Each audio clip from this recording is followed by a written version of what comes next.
Yo, what's going on YouTube? Thank you for tuning in again. Today I'm going to be going over my kayak crate. I picked up a lot of these ideas on YouTube and Pinterest. Guys, if you don't have a Pinterest, highly recommend it. There's a lot of DIY stuff on there. It's not just, you know, what your lady is making for dinner. But let's get stuck in. So first off, I'd like to go over this. I picked this up the other day. I bought 3 of them. This is a rod holder. I got it for $2.97. It was hidden away in a Walmart aisle. I was like, man, you know what? Instead of making my own, like a lot of these people are doing, I thought I'll just buy it for the $2.97. I already got the crate for free from my local gas station. Ran into the Dean's guy and I said, hey, you got any crates? He said, how many do you want? I said, sign me up for a few. So I actually got 8 that day. So these are my rod holders. I have these bolted in. It did come with screws.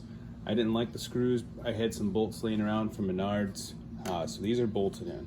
Those aren't going anywhere, and the reason why they're also bolted in is because it sits more flush.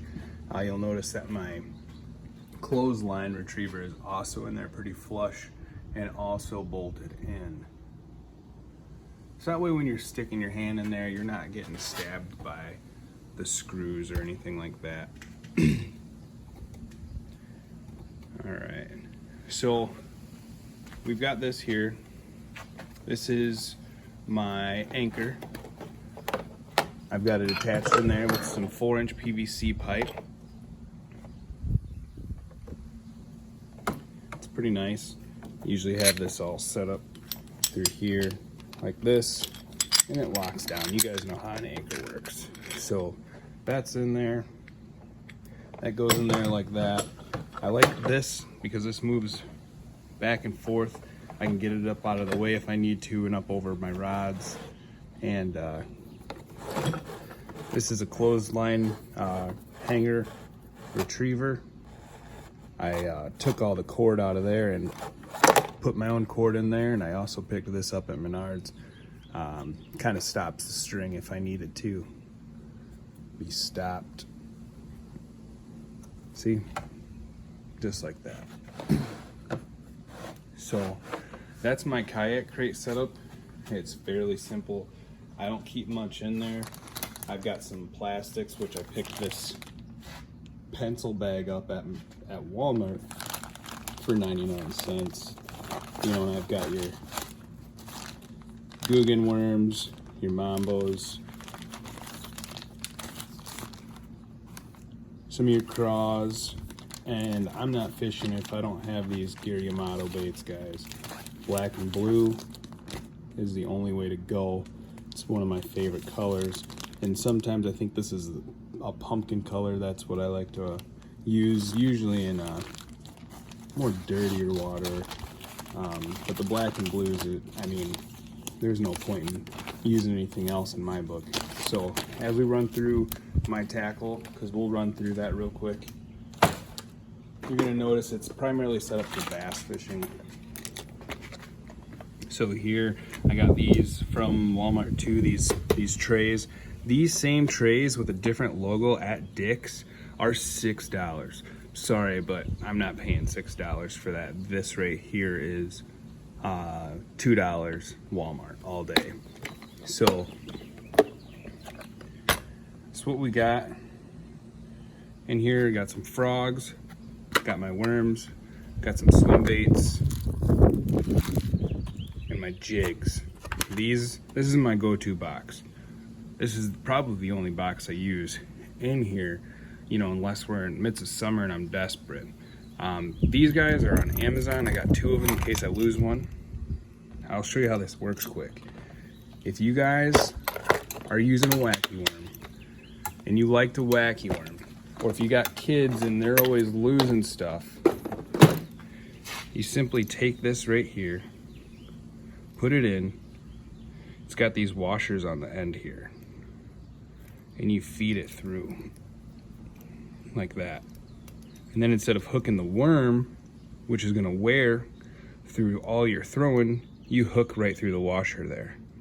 and that's not going anywhere. I've used the same worm all day. I go through a lot less worms, so you know what that means. You're saving a lot more money on your bait. Those Gary Yamato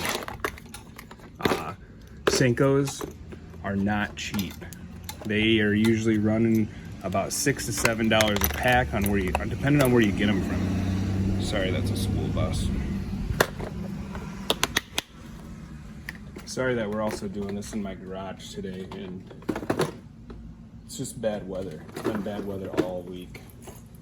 I don't think I need to really open this for you guys. You can tell what's in there. Just some rattle traps, some different type of rattle traps. I like running rattle traps. Got some divers. Don't really use them too much. I don't really care for them, but hey, there's some guys out there who absolutely smoke fish with those.